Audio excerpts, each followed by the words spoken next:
بسم اللہ الرحمن الرحیم۔ السلام علیکم۔ اب ہم کتاب وصیت نامہ کیسے لکھا جائے گا پارٹ نمبر 5 پڑھیں گے۔ چند امتیازی خصوصیات۔ نمبر 1، علمی آثار اور مخطوطہ کتابوں کی حفظ و نگہداشت میں آپ کو بے پایہ محبت تھی، اور یہ محبت ایک عظیم کتب خانے کی شکل میں ظاہر ہوئی جو اس وقت حوزہ علمیہ قم کا سب سے بڑا کتب خانہ ہے۔ نمبر 2، مختلف علوم و فنون کی تحصیل کا آپ کو بے حد شوق تھا، جس کی بنا پر مختلف علوم و فنون میں سینکڑوں کتابیں اور ہزاروں صفحات تحریر کی ہے۔ نمبر 3، اسانید و مسانید کی حفاظت میں آپ کو عشق کی حد تک شوق تھا، جس کے نتیجے میں علماء امامیہ، زیدیہ، اسماعیلیہ اور عامہ کے تقریباً 200 اجازہ روایت محفوظ تھے۔ نمبر 4، اہل بیت عصمت و طہارت سے آپ کو انتہائی محبت اور کمال کی حد تک عشق تھا۔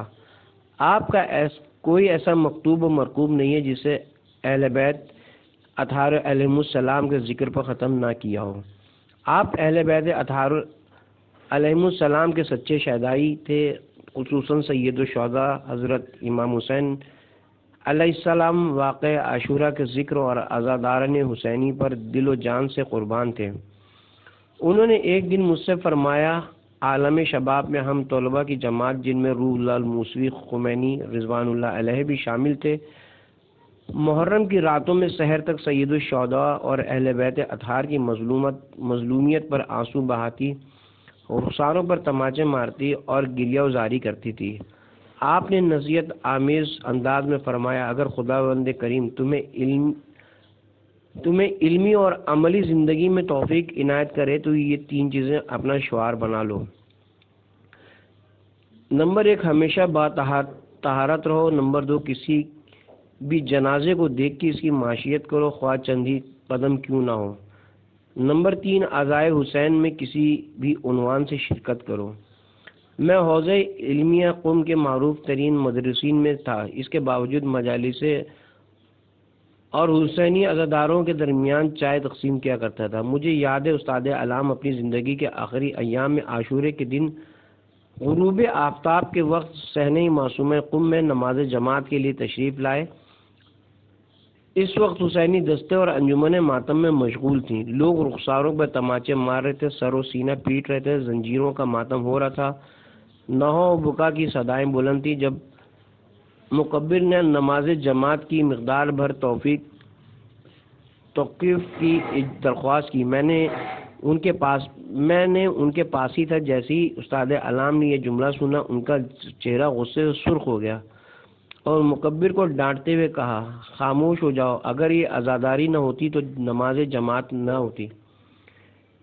انہیں سید الشہداء حضرت امام حسین علیہ السلام کی مظلومی پر یہ گریہ وزاری اور نوحہ بکا کرنے دو۔ اگر یہ عزاداری الماتمی انجمن نہ ہوتی تو ہمارے دشمن واقع خونین کربلا نیز یزید اور اس کے ساتھیوں کے ظلم سے انکار کر دیتے، جس طرح بعض لوگوں نے غدیر کے واقعے کا انکار کر دیا ہے۔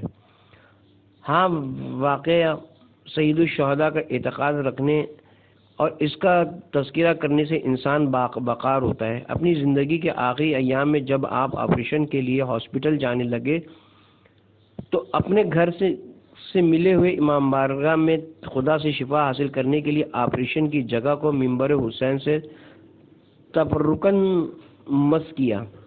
استاد علام نے اپنی وفات سے چند مہینے قبل مجھ سے فرمایا تھا کہ میں نے اپنی اولاد کو وصیتیں کی ہیں، تم انہیں میری شب وفات یاد دلانا کہ میرے جنازے کو میرے امام بارگاہ میں منبر سے قریب رکھیں، میرے امامے کا ایک سرا منبر اور دوسرا میرے جنازے سے باندھ دیں۔ آپ کے انتقال کے بعد میں نے یہ وصیتیں آپ کی اولاد کو یاد دلائیں اور انہوں نے اس پر عمل کیا، خدا انہیں اس کا بہترین صلہ دے۔ استاد علام مادی اور معنوی اعتبار سے ماتمی انجمنوں اور حسینی دستوں کی مدد بھی کیا کرتے تھے، اور یہ عمل اس عقیدے کے ساتھ بجا لاتے تھے کہ ہمارے پاس جو کچھ بھی ہے وہ محرم السفر کی بدولت ہے۔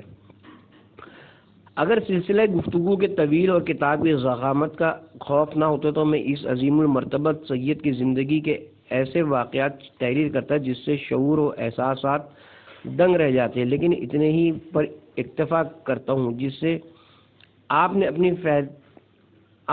اپنی پہلی وصیت میں حضرت امام حسین علیہ السلام سے متعلق ذکر فرمایا ہے۔ اس سلسلے میں ہر صاحب عقل و خرد پر غور و فکر لازم ہے تاکہ جوہر معنی آشکار ہوں اور حقیقت مقصود تک رسائی ہو۔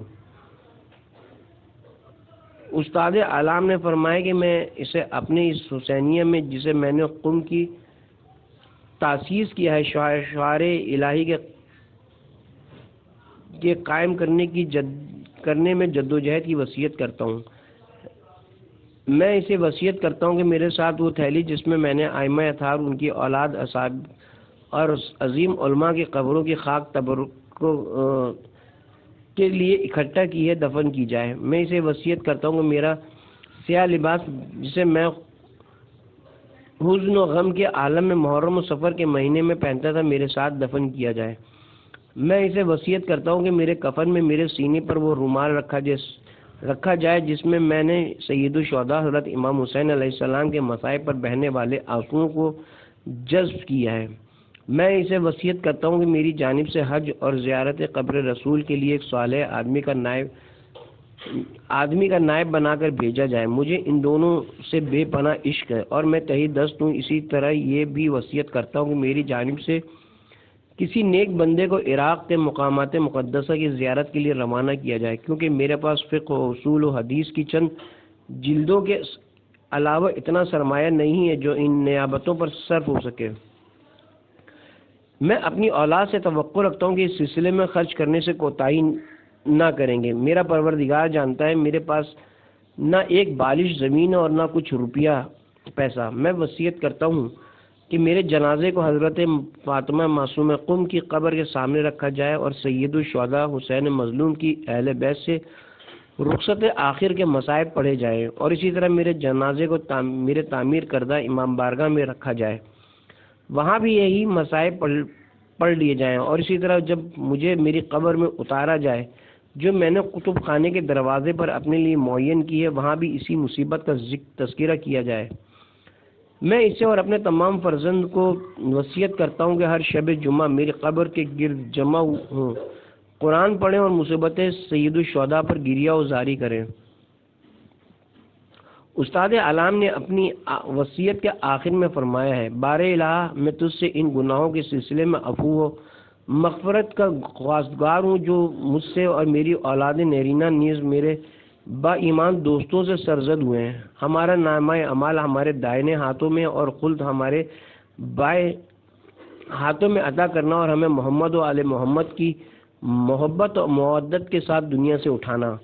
بار الہ ہم تجھ سے اہل بیت کے دشمن اور ان کے حقوق غضب کرنے والوں، ان کے فضائل و مناقب کا انکار کرنے والوں اور انہیں خدا کے عطا کرتا مراتب میں شک کرنے والوں سے برات و بیزاری کے خواہ ہیں۔ بار الہ ہمیں ان کی حیات کے صدقے میں حیات اور ان کی موت کے صدقے میں موت عطا کرنا۔ تو جانتا ہے ہم نے ان کی محبت و مودت میں اپنے کو فنا کر دیا ہے۔ ہمیں ان کا صلہ عطا کرنا جو اہل بیت علیہ السلام کی راہ میں جہاد کرتے ہوئے شہید ہو گئے۔ ہمیں ان سے دفاع کرنے والوں کی فہرست میں شمار کرنا، اور ہمیں ان لوگوں میں قرار دینا جو ان سے ہدایت لیتے ہیں اور ان کے نقش قدم پر ثابت قدم ہیں۔ ہمیں ان کی محبت سے تمسک کرنے والوں میں قرار دینا۔ آمین ثم آمین۔ عبد فقیر خادم علوم اہل بیت ابو معالی شہاب الدین حسینی مرشی نجفی نے اسے تحریر کیا ہے۔ استاد علام کی وصیتیں۔ اور جن لوگوں کو تم سے پہلے کتاب عطا کی گئی ہے، ان کو اور تم کو بھی اس کی ہم نے وصیت کی تھی کہ خدا کی نافرمانی سے ڈرتے رہو۔ سورہ نساء آیت نمبر 131۔ ہم نے موسیٰ و عیسیٰ کو دین قائم کرنے کی وصیت کی۔ سورہ شعراء آیت نمبر 13۔ اور ایسی ہی ابراہیم نے اپنی اولاد کو وصیت کی اور یعقوب نے بھی کی، اے فرزند، خدا نے تمہارے واسطے دین کو پسند کیا ہے، لہذا تم ہرگز نہ مرنا مگر مسلمان ہی، اے یہود، کیا تم اس وقت موجود تھے جب یعقوب کے سر موت آ کھڑی ہوئی؟ اس وقت انہوں نے اپنے بیٹوں سے کہا میرے بعد کس کی عبادت کرو گے؟ تو کہنے لگے ہم آپ کے معبود، آپ کے باپ داداؤں ابراہیم و اسماعیل و اسحاق کے معبود یکتا خدا کی عبادت کریں گے اور ہم اسی کے فرما بردار رہیں گے۔ سورہ بقرہ آیت نمبر 132۔ رسول خدا صلی اللہ علیہ وسلم نے فرمایا ہے جو شخص اپنی موت کے وقت وصیت نہ کرے اس کی عقل اور مروت میں نقص ہے۔ امام جعفر صادق علیہ السلام نے فرمایا ہے وصیت ہر مسلمان کا حق ہے۔ امام علیہ السلام نے فرمایا کہ اگر تمہاری عمر میں 2 دن بھی باقی رہ گئے ہوں تو ایک کو آخرت کے لیے مخصوص کر دو جس سے تم اپنی موت پر استناد طلب کرو۔ پوچھا گیا استناد کیا ہے؟ آپ نے فرمایا اپنے اخلاف سے وصیتیں بہترین کرو۔ وصیت انسان کی زندگی اور اس کی موت کے درمیان رابطے کا ذریعہ ہے اور یہ اللہ کے بندوں پر اس کی ایک سنت رہی ہے، لہذا ہر ایک کے لیے ضروری ہے کہ جو کچھ اس کے پاس ہے اس سلسلے میں اپنے بعد کے لیے وصیت کرے۔ وصیت کرنے والوں کی وصیتیں شخصیت کے اعتبار سے مختلف ہوا کرتی ہیں۔ پروردگار عالم اپنے بندوں کو زہد و تقوی اور اقام دین کی وصیت کرتا ہے۔ انبیاء علیہ السلام اپنانے اور اللہ کی بندگی کی وصیت کرتے ہیں۔ حضرت محمد مصطفیٰ صلی اللہ علیہ وسلم نے حضرت علی علیہ السلام سے 400 وصیتیں فرمائی ہیں۔ اوصیاء ایک دوسرے کو وصیتیں کرتے ہیں اور علماء بھی جو انبیاء کے وارث اور اوصیاء کی راہ پر چلنے والے ہیں اپنے بیٹوں اور تمام لوگوں کو عمومی اور خصوصی وصیتیں کرتے ہیں، جن میں سب سے پہلے تقوی، دین اور خدا کی عبادت کی وصیت ہے، جیسا کہ ہمارے بزرگ علماء سید ابن طاؤس نے اپنے فرزند محمد اور علامہ ہلی نے اپنے فرزند فخر المحققین کو وصیت کی ہے۔ انہی بزرگ علماء میں استاد علام بھی تھے جنہوں نے اس راستے کو طے کیا اور ایسی گرہ بہا وصیتیں فرمائیں جسے نور کے قلم سے لکھنے کی ضرورت ہے۔ آپ نے ان وصیتوں کو 3 رسالے میں تحریر کیا ہے، جن میں سے انتخاب کر کے چند وصیتیں ہم قارئین کے لیے تحریر کرتے ہیں اور ان پر دقت نظر، غور و فکر نیز بحسب امکان عمل کرنے کی گزارش کرتے ہیں۔ خدا بہترین مددگار ہے اور اسی پر بھروسہ کیا جا سکتا ہے۔ پہلی وصیت نمبر 1، میں اسے دین اسلام کی ترویج اور مذہب حق کے دفاع کی وصیت کرتا ہوں۔ دین آج بھی بے یار و غربت زدہ ہے اور بلند آواز سے پکار رہا ہے۔ چند افراد کے علاوہ کوئی ایسا نہیں ہے جو اس کی آواز پر لبیک کہے اور اس کی فریاد رسی کو پہنچے۔ خداوند عالم ان کی کوششوں کو قبول کرے اور انہیں بہترین جزا دے۔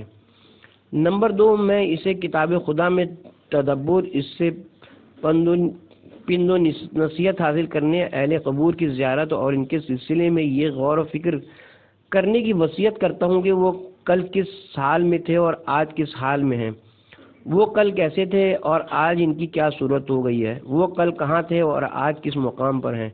نمبر 3، میں اسے لوگوں سے کم معاشرت رکھنے کی وصیت کرتا ہوں، اس لیے اس زمانے میں لوگوں میں زیادہ اٹھنا بیٹھنا خطرناک ہے۔ کمی ایسا دیکھا گیا کہ لوگ آپس میں مل جل کر بیٹھتے ہوں اور مومنین کے حق میں بہتان، غیبت، برائی اور ان کے حقوق و اخوت کے سلسلے میں زبان نہ کھولتے ہوں۔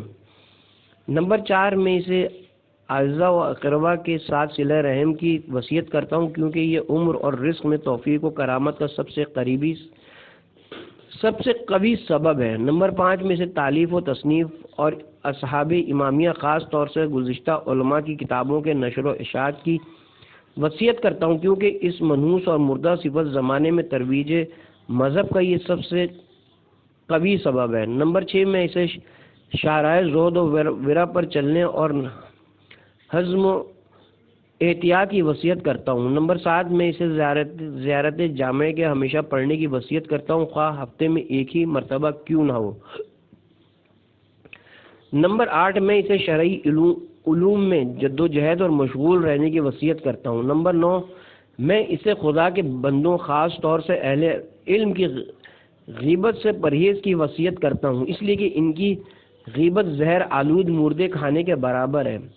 نمبر 10 میں اسے نماز صبح کے بعد روزانہ سورہ یاسین، نماز ظہر کے بعد سورہ نبا، نماز عصر کے بعد سورہ عصر، نماز مغرب کے بعد سورہ واقعہ اور نماز عشاء کے بعد سورہ ملک پڑھنے کی وصیت کرتا ہوں اور ان کی مداومت پر تاکید بھی کرتا ہوں۔ میں نے یہ روش اپنے مشائخ سے حاصل کی ہے اور بارہا اسے آزمایا بھی ہے۔ نمبر 11 میں اسے نماز یومیہ کے بعد ہر قنوت میں دعائے شریف مستقل پڑھنے کی وصیت کرتا ہوں۔ نمبر 12 میں اسے ہر رکوع خاص طور سے آخر رکعت کے ذکر رکوع کے بعد دعا پڑھنے پر تاکیداً وصیت کرتا ہوں۔ نمبر 13 میں اسے تسبیحات حضرت فاطمہ زہرا سلام اللہ علیہ کے ہمیشہ پڑھنے کی وصیت کرتا ہوں۔ نمبر 14 میں اسے حضرت فاطمہ زہرا کے اس خطبے میں غور و خوض کی وصیت کرتا ہوں جسے انہوں نے مسجد نبوی میں ارشاد فرمایا تھا، جس کی بلاغت اور فصاحت سے فصحا گنگ بلغا عاجز اور علماء مبہوت ہو گئے۔ علماء سلف میں ابن تیغور بغدادی نے اپنی کتاب بلاغت النساء میں اس خطبے کی روایت کی ہے۔ نمبر 15 میں اسے خطبہ شکیہ میں غور و فکر کرنے کی وصیت کرتا ہوں جسے حضرت علی علیہ السلام نے مسجد میں ارشاد فرمایا تھا۔ سنی شیعہ بہت سے علماء نے اسے نقل کیا ہے۔ نمبر 16 میں اسے نماز شب اور سحر کے وقت استغفار کرنے کی تاکیداً وصیت کرتا ہوں۔ نمبر 17 میں اسے صلہ رحم کی وصیت کرتا ہوں، خاص طور سے ان کے بھائی اور بہنوں کے سلسلے میں یہ وصیت کرتا ہوں کہ ان کے ساتھ نیکی کا سلوک کرے، اس لیے کہ میں نے اپنے بعد کے لیے دنیا کے ٹھیکروں مال و دولت کی طرف اشارہ ہے کہ شکل میں کچھ بھی نہیں چھوڑا ہے۔ مجھے جو کچھ بھی حاصل ہوا اسے حتیٰ وہ رقم بھی جو خاص طور سے مجھے دی جاتی تھی محتاجوں اور اہل علم پر صرف کر دیا ہے۔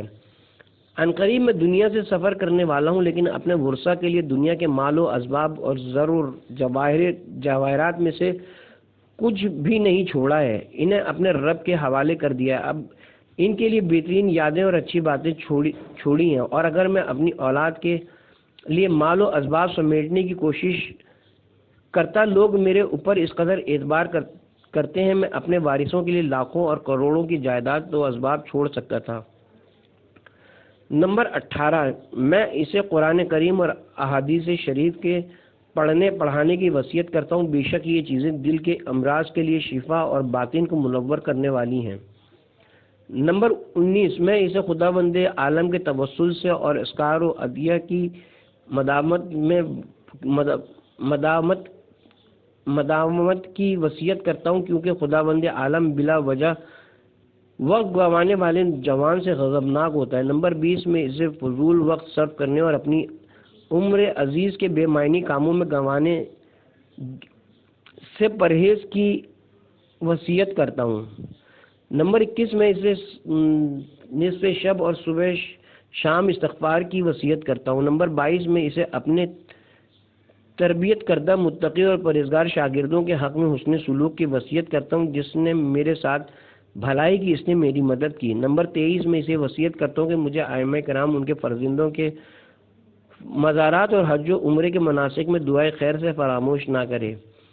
نمبر 24 میں اسے اپنے اس امام بارگاہ میں جسے قم میں تاسیس کیا شعائر الہی کے قائم کرنے میں جد و جہد کی وصیت کرتا ہوں۔ نمبر 25 میں اسے وصیت کرتا ہوں کہ میرے ساتھ وہ تھیلی جس میں میں نے ائمہ اطہار ان کی اولاد اصحاب اور عظیم علماء کے قبروں کی خاک اکٹھا کی ہے دفن کی جائے۔ میں اسے وصیت کرتا ہوں کہ میرا سیاہ لباس جسے میں حزن و غم کے عالم میں محرم و سفر کے مہینے میں پہنتا تھا میرے ساتھ دفن کیا جائے۔ نمبر 26 میں اسے وصیت کرتا ہوں کہ وہ جائے نماز جس پر میں نے 70 سال نماز شب ادا کی ہے میرے ساتھ دفن کیا جائے۔ نمبر 27 میں اسے وصیت کرتا ہوں کہ میرے ساتھ وہ تسبیح جس کے دانوں پر میں نے مغفرت طلب کی ہے دفن کی جائے۔ نمبر 28 میں اسے وصیت کرتا ہوں کہ میرے کفن میں میرے سینے پر رومال رکھا جائے جس میں نے سید الشہداء حضرت امام حسین علیہ السلام کے مصائب پر بہنے والے آنسوؤں کو جذب کیا ہے۔ نمبر 29 میں اسے وصیت کرتا ہوں کہ میری جانب سے حج اور زیارت قبر رسول کے لیے ایک صالح آدمی کو نائب بنا کر بھیجا جائے مجھے ان دونوں سے بے پناہ عشق ہے اور میں تہی دست ہوں۔ اسی طرح یہ بھی وصیت کرتا ہوں کہ میری جانب سے کسی نیک بندے کو عراق کے مقامات مقدسہ کی زیارت کے لیے روانہ کیا جائے، کیونکہ میرے پاس فقہ، اصول و حدیث کی چند جلدوں کے علاوہ اتنا سرمایہ نہیں ہے جو ان نیابتوں پر صرف ہو سکے۔ میں اپنی اولاد سے توقع رکھتا ہوں کہ اس سلسلے میں خرچ کرنے سے کوتاہی نہ کریں گے۔ میرا پروردگار جانتا ہے میرے پاس نہ ایک بالش زمین ہے اور نہ کچھ روپیہ پیسہ۔ نمبر 30 میں اسے ہمیشہ باطہارت رہنے کی وصیت کرتا ہوں، کیونکہ اس سے دل روشن ہوتا ہے اور رنج و الم دور ہوتے ہیں۔ نمبر 31 میں اسے وصیت کرتا ہوں کہ میرے جنازے کی تشیع میں ایسے شخص کو معین کیا جائے جو بلند آواز سے یہ پکارے، جس کسی کا کوئی حق مجھ پر رہ گیا ہے اسے معاف کر دے۔ نمبر 32 میں اسے حسن اخلاق، تواضع و فروتنی کی وصیت کرتا ہوں اور یہ تاکید کرتا ہوں کہ مومنین کے ساتھ قبر و نخوت سے پرہیز کرے۔ نمبر 33 میں اسے ہر ہفتے محاسبہ نفس کی وصیت کرتا ہوں، اگر کوئی لغزش نظر آئے تو بارگاہ یزدی میں توبہ کے ذریعے اس کا تدارک کر لے، اگر اس کے اعمال میں نیکی ظاہر ہو تو اس نعمت پر خدا بند قدیر کا شکریہ ادا کرے اور اس سے مزید توفیق کا خواہاں ہو۔ نمبر 34 میں اسے مسنونات و مستحبات کی بجا آوری اور حتی الامکان مکروہات کو ترک کرنے کی وصیت کرتا ہوں۔ نمبر 35 میں اسے وصیت کرتا ہوں کہ قرآن مجید کی تلاوت کرے اور اس کا ثواب ایسے شیعان آل رسول کے ارواح کو ہدیہ کرے جن کا کوئی وارث اور جن کے حق کا کوئی یاد کرنے والا نہیں۔ اس عمل خیر کو میں نے بارہا آزمایا ہے اور اس کے ذریعے خداوند عالم نے مجھے توفیق بھی عنایت کی ہے۔ نمبر 36 میں اسے وصیت کرتا ہوں کہ اپنے مستحب اعمال کا ایک ثلث اپنے والد گرامی، ایک ثلث اپنی والدہ ماجدہ اور ایک ثلث صاحبان حقوق کے لیے قرار دے، اس لیے ان کی روحیں اس کے ہدیے کے ذریعے خوش ہوتی ہیں اور اس کے لیے دعا کرتی ہیں کہ خدا اسے دنیا اور آخرت میں بہترین رزق عنایت کرے۔ نمبر 37 میں اسے تہذیب نفس اور مجاہدات شرعیہ کی وصیت کرتا ہوں، کیونکہ جو کچھ میں نے حاصل کیا ہے اسی کے ذریعے حاصل کیا ہے۔ رب کریم نے مجھے اس کے ذریعے وہ کچھ عطا کیا جسے کان سننے سے عاجز اور زمانے کی نگاہیں دیکھنے سے قاصر ہیں۔ پروردگار کی اس عظیم عطا اور بے پایہ فضل پر اس کا شکر گزار ہوں۔ اے میرے فرزند، میں نے اس کے بعض اسرار اپنی کتاب الصلاۃ الحزین میں بیان کی ہیں، جیسے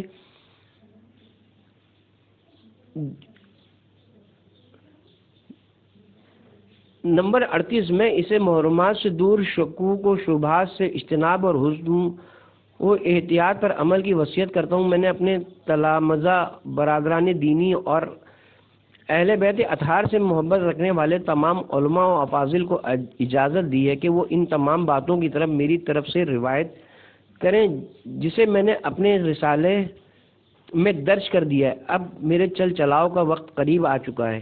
اس وصیت نامے کو عہد حقیر خادم علوم اہل بیت ابو المعالی شہاب الدین الحسینی المرشی نے صبح پنجشنبہ 20 ربیع الثانی 1398 ہجری کو حرم ائمہ اطہار آشیانہ آل محمد مشہد کریمہ اہل بیت حضرت معصومہ شہر مقدس قم میں تحریر کیا ہے۔ دوسری وصیت نمبر 39 میں اسے اور اپنے خطا کار نفس کو ظاہر و باطن میں تقوی الہی اور اس کی پشت دنیا کی زیب و زینت سے پرہیز کی وصیت کرتا ہوں۔ نمبر 40 میں اسے وصیت کرتا ہوں کہ وہ اہل قبور کی زیارت کرے اور ان سے اس بات کی عبرت حاصل کرے کہ وہ کل کیسے تھے اور آج کیسے ہو گئے، وہ کہاں تھے اور کہاں آ گئے، کل وہ کس کیفیت میں تھے اور آج کس کیفیت میں ہیں۔ ان کے مال و منال تقسیم ہو چکے ہیں، ان کی بیویوں کی تجویز ہو چکی ہے، ان کے گھر آباد ہو گئے اور آج فقط ان کے اعمال و افعال باقی رہ گئے ہیں۔ نمبر 41 میں اسے وصیت کرتا ہوں کہ قرآن کریم کی تلاوت اور احادیث کے مطالعے کو ترک نہ کرے، ان میں غور و فکر کرے اور ان کے انوار سے کسب نور کرے۔ نمبر 42 میں اسے وصیت کرتا ہوں کہ وہ لوگوں کے ساتھ کم سے کم معاشرت رکھے، اس لیے کہ تمہیں کم ہی ایسی مجلسیں نظر آئیں گی جن میں اللہ کے بندوں کی برائی اور غیبت نہ ہوتی ہو۔ ان کی اہانت اور ان کے حق پر تہمت نہ لگائی جاتی ہو، خاص طور سے جس کی غیبت کی جائے اگر وہ علماء میں سے ہو تو اس کی غیبت زہر آلود مردے کھانے کے برابر ہے۔ نمبر 43، وہ صاحبان حقوق کو علم و ادب اور مال و اولاد کے لحاظ سے بہترین دعاؤں میں فراموش نہ کرے۔ نمبر 44، وہ ترویج دین اور احیاء مذہب میں اپنی کوششوں میں کوئی کمی نہ کرے۔ دین آج بے یار و مددگار، آج بے یار و غربت زدہ ہے اور بلند آواز سے پکار رہا ہے۔ نمبر 45، وہ انتہائی شب میں نماز شب اور ہر صبح استغفار کو ترک نہ کرے۔ سید المظلومین امیر المومنین علیہ السلام نے اپنی وصیتوں میں فرمایا ہے تمہارے اوپر نماز شب واجب ہے۔ نمبر 46، وہ مشکوک غذائیں کھانے سے اجتناب کرے کیونکہ یہ بہت سخت امر ہے۔ نمبر 47، میں اسے اپنے بھائیوں بہنوں عزیزوں طلاب علوم دینیہ اور غریب و فقیر مومنین کے حق میں حسن سلوک کی وصیت کرتا ہوں۔ خدا بند عالم ہمیں اور اسے قول و فعل و سنت میں شکوک و شبہات اور لغزشوں سے محفوظ رکھے، بے شک وہ اس پر قادر ہے۔ بار الہ محمد و آل محمد کی حیات کی مثل ہمیں زندگی دے، ان کی موت جیسی موت دے، ہمیں دنیا میں ان کی شفاعت عطا فرما، آمین۔ اس وصیت نامے کو عبد ذلیل ابو المعالی شہاب الدین حسینی نجفی مرشی نے صبح 2 شنبہ 25 صفر سن 1389 ہجری کو حرم ائمہ اطہار آشیانہ آل محمد شہر مقدس قم میں خدا بند عالم کی حمد و ثنا، اس کے امور کو تسلیم اور اس سے استغفار کرتے ہوئے اپنے ہاتھوں سے تحریر کیا ہے۔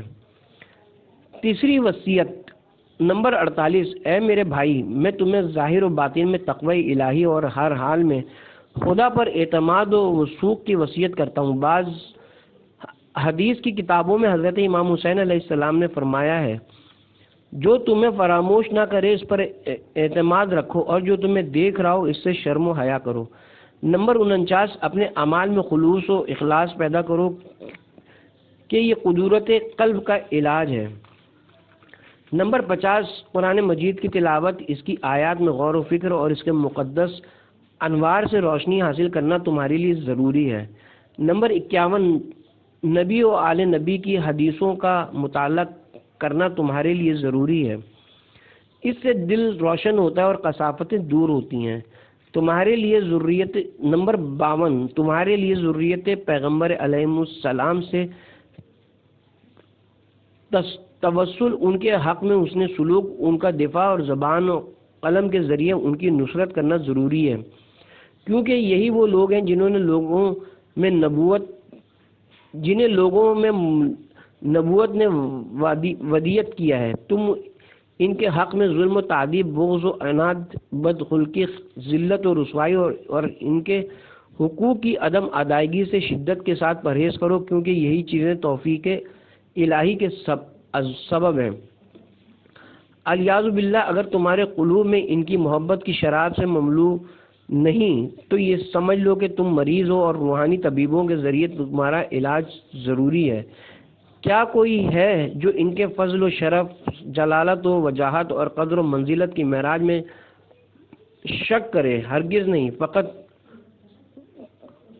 کورے چشم اور سنگ دل افراد ہی شک کرتے ہیں۔ نمبر 53، تم پر مومنین کے ساتھ حسن سلوک، خاطر و مدارات اور خوش روی کا برتاؤ ضروری ہے، کیونکہ یہ افراد یتیمان آل محمد ہیں، جیسا کہ روایت میں آیا ہے ان کے امور زمانے غیبت میں صاحبان علم کو تفویض کیے گئے ہیں۔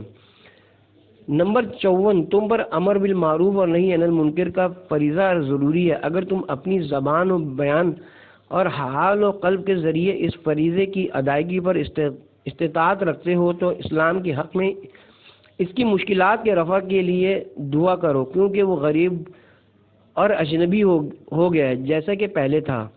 اگر تم چشم بصیرت سے دیکھو تو تمہیں نظر آئے گا کہ قرآن ایک طرف بے دینوں اور دوسری طرف عیسائیوں سے مصروف پیکار ہے، نیز دلوں میں اضطراب اور رنج و الم کو کرنے والی آواز سے پکار رہا ہے۔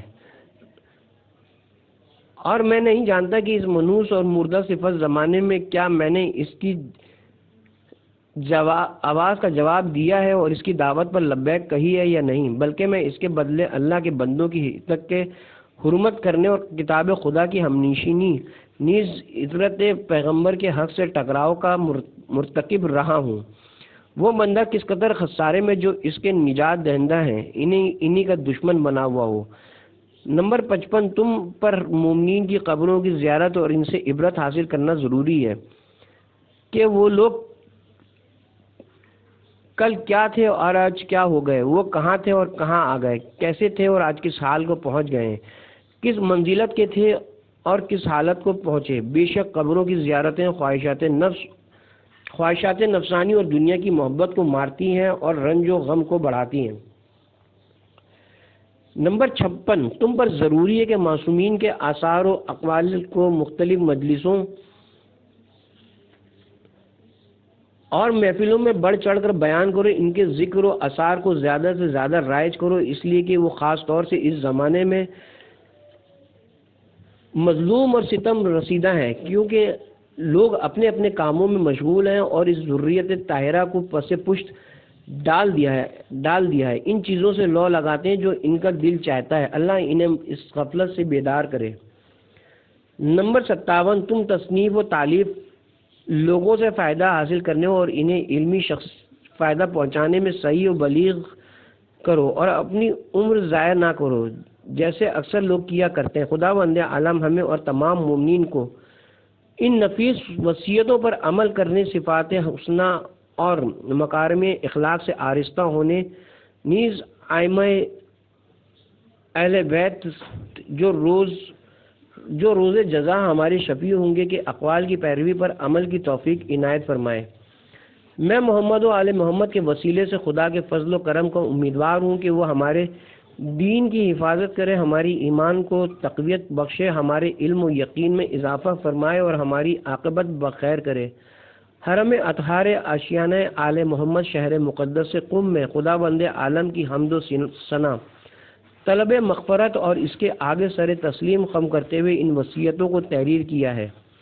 یہ وصیتیں اور رسالہ سن 1410 ہجری میں شائع ہوا، اس اعتبار سے استاد عالم کی یہ آخری وصیتیں ہیں۔ خداوند عالم ہمیں اور تم سب کو ان لوگوں کے ساتھ قرار دے جو اولیاء خدا کے نقش قدم پر چلتے ہیں اور ان کی وصیتوں پر عمل کرتے ہیں، ان کے افعال و آثار کی جلوت و حکومت میں پیروی کرتے ہیں، اس کے ذریعے اپنے نفسوں کو پاک کرتے ہیں، نیک صفات اور اچھے اخلاق سے آراستہ ہوتے ہیں اور اپنے رب سے ملاقات اور اسی کی طرف بازگشت کرتے ہیں۔ انا للہ و انا الیہ راجعون۔ وفات حسرت آیات۔ رکن اسلام السید آیت اللہ السید شہاب الدین حسینی المرشی نجفی کی جاسوس رحلت سے شہر قم ہی نہیں بلکہ عالم اسلام کے ارکان لرز گئے۔ آپ نے حسین حرم سیدہ معصومہ سلام اللہ علیہ میں نماز مغربین کی امامت کے بعد شب پنجشنبہ 7 صفر 1411 ہجری کو اپنے پروردگار کی ندا پر لبیک کہی۔ اس خبر کے پھیلتے ہی شہروں میں سیاہ پرچم نصب کر دیے گئے، چہروں پر رنج و غم کے آثار ظاہر ہو گئے، آنکھیں اشکبار ہو گئیں، دل غم زدہ اور لبوں پر آہ و نالے تھے۔ ایران بلکہ تمام امت اسلامیہ کے اوپر یہ عجیب رنج و غم کا دن تھا، آنکھیں رو رہی تھیں۔ آپ کا جسد مبارک آپ کے امام بارگاہ میں شب جمعہ تک رکھا گیا اور وصیت کے مطابق تابوت کو منبر حسینی سے باندھ دیا گیا۔ روز جمعہ آپ کے حسینیہ میں عزاداروں کا ایک جمع غفیر جمع ہو گیا جو اپنے سروں اور چہروں پر حزن و ملال کے عالم میں تماچے لگا رہا تھا۔ سید الشہداء حضرت امام حسین علیہ السلام کے مصائب پر گریہ و زاری اور مراسم عزا کے بعد آپ کا جنازہ کاندھوں پر اٹھایا گیا۔ لوگوں کا ٹھاٹے مارتا ہوا سمندر امڑا چلا آ رہا تھا، آنکھوں اور دل سے خون کے آنسو بہہ رہے تھے۔ آپ نگاہوں سے پوشیدہ ہو گئے لیکن دلوں میں آج بھی زندہ ہیں اور قیامت تک زندہ رہیں گے۔ آپ تاریخ میں اپنے نیک اخلاق، عزم راسخ، استقامت و پامردی، مسلسل جہاد، مستحکم ارادے، نفع بخش آثار، ہمیشہ رہنے والی برکتوں اور گراں بہا اضافات کے ذریعے زندہ رہیں گے۔ آپ کا مقام تمام مسلمانوں اور خصوصیت سے علماء کے دلوں میں باقی رہے گا۔ سچ ہے آپ صاحبان زہد و تقوی اور وارثان علم و فضائل کے لیے ایک روشن چراغ تھے۔ وہ روشنی خاموش ہو گئی جو بزرگی اور عظمت کی طرف پیش رفت کرنے والے افراد کی رہنمائی کر رہی تھی۔ میں نے آپ کے ساتھ برسوں زندگی بسر کی، لیکن خیر و تقوی کے علاوہ کسی اور شے کا مشاہدہ نہیں کیا۔ آپ کا عمل آخرت کی طرف رغبت اور آپ کی باتیں علم میں زیادتی پیدا کرتی تھیں۔ آپ کی زیارت سے خدا یاد آتا تھا۔ آپ کی پوری زندگی خیر عمل اور افتخارات سے اس طرح بھری ہوئی تھی کہ آپ زہد و تقوی و ورع اور اعمال خیر کی بجا آوری نیز علمی، ثقافتی اور سماجی خدمات کے لیے ضرب المثل بن گئے تھے۔ در حقیقت آپ کو موت نہیں آئی، بلکہ آپ ایک روشن چراغ کی طرح اب بھی ذو فشاں ہیں۔ سلام ہو اس دن پر جب آپ پیدا ہوئے، 20 صفر 1315 ہجری۔ سلام ہو اس دن پر جب آپ کی روح رحمت ایزدی کی طرف روانہ ہو گئی، 7 صفر 1411 ہجری۔ سلام ہو اس دن پر جب آپ مومنین کے کاندھوں پر بلند ہوئے، 9 صفر سن 1411 ہجری۔ سلام ہو اس دن پر جب آپ اپنے عمومی کتب خانے میں قبر کے اندر اتارے گئے، روز جمعہ 9 صفر سن 1411 ہجری، 12 بجے قبل الظہر، اور خدا کے مقرب و ملائکہ نے سلام کرتے ہوئے جنت کی بشارت دی۔ اور سلام ہو اس دن پر جب آپ زندہ مبعوث ہوں گے، آپ کا نامہ اعمال آپ کے دائیں ہاتھ میں ہوگا، اور اپنے اجداد طاہرین کی طرف آپ کو خدا کے نزدیک حقیقی قیام گاہ کی بشارت دی جا رہی ہوگی۔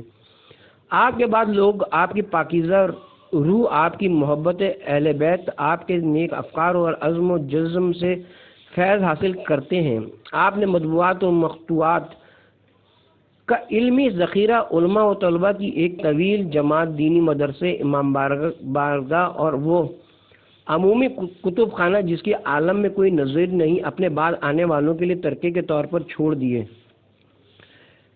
اے میرے سید و سردار، خدا کی قسم میرے اور تمام چاہنے والوں کے اوپر آپ کا فراق دشوار ہے، نیز یہ کتنا سخت ہے اس زمانے میں آپ کا مرثیہ پڑھا جائے۔ اے میرے سید و آقا، میں وہ آخری ساعت کبھی فراموش نہیں کر سکتا جب آپ کی وفات سے 2 روز قبل دوشنبے کے دن 8 بجے صبح آپ کی خدمت میں حاضر ہوا تھا۔ میں آپ کے پاس الحاج حسین شاکری کی کتاب علی فی الکتاب والسنہ میں پر تقریض لکھوانے گیا تھا۔ جب میں نے اپنا اور مصنف کا مقدمہ نیز کتاب کی کچھ عبارتیں پڑھ کر سنائی تو آپ نے فرمایا، اس نام کے آگے نجفی لکھ دو، ہمیں فخر ہے کہ ہم اپنے آپ کو نجف اشرف سے منسوب کرتے ہیں۔ پھر میری طرف اشارہ کرتے ہوئے فرمایا، تم علم و ادب میں ید طولہ رکھتے ہو، تم جانتے ہو میں محبت حضرت علی علیہ السلام میں مستغرق ہوں، لیکن میری نگاہیں کمزور ہیں، تم تقریض لکھ دو۔ میں نے تقریض لکھ دی۔ پھر آپ نے مجھے صحیفہ سجادیہ ہدیے کے طور پر پیش کی اور کہا کہ اسے ہر صبح پڑھتے رہنا۔ پھر اس کے فضائل بیان کیے۔ اس سے پہلے آپ نے صحیفہ سجادیہ استاد کے پاس بھی بھیجا تھا اور انہوں نے آپ کے پاس تحریر کیا تھا۔ یہ کلام خالق سے پست اور کلام مخلوق سے بالا کلام ہے۔ ہاں اے میرے سید و آقا، میں نے تقریض لکھ دی جس طرح پہلے بھی لکھا کرتا تھا، لیکن جب میں نے آپ کے گھر کا ارادہ کیا تو اچانک مجھے روحانی باپ کے فراق اور اس عظیم حادثے کی خبر ملی۔ گھر پلٹ گیا اور زبان پر یہ جملہ جاری ہوا، اے میرے سید و سردار، چین سے سو جائیے، ہم اپنے عہد کے مطابق آپ کی راہ پر اخلاص کے ساتھ گامزن ہیں۔ انا للہ و انا الیہ راجعون۔ آپ کا غمگین فرزند عادل علوی، 1 ربیع الاول سن 1411 ہجری۔